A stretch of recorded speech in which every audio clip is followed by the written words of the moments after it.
12টি mobile সহ সোনার গহনা উদ্ধার করল নিউ ব্যারাকপুর থানার পুলিশ। গ্রেপ্তার 4 যুবক। গত 5 তারিখ নিউ ব্যারাকপুর থানা এলাকার একটি বাড়িতে ভোর রাতে চুরি হয়।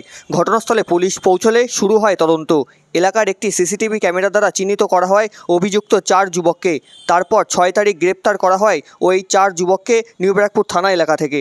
পুলিশ তদন্ত থেকে উঠে আসে অভিযুক্ত ওই 4 যুবকের মধ্যে একজনের নাম চাঁদ এবং সেই চুরি চক্রান্তে মূল পাণ্ডা। চুরি যাওয়া জিনিসপত্র সহ মোট 12টি মোবাইল ফোন উদ্ধার করে নিউ ব্যারাকপুর থানার পুলিশ অভিযুক্তদের কাছ থেকে। ইতিমধ্যেই চুরি হয়ে যাওয়া জিনিসপত্র মালিকের হাতে ফিরিয়ে দেওয়ার ব্যবস্থা করছে পুলিশ। আজ দুপুর 3টের সময় এমনটাই জানালো নিউ ব্যারাকপুর থানার পুলিশ আধিকারিক।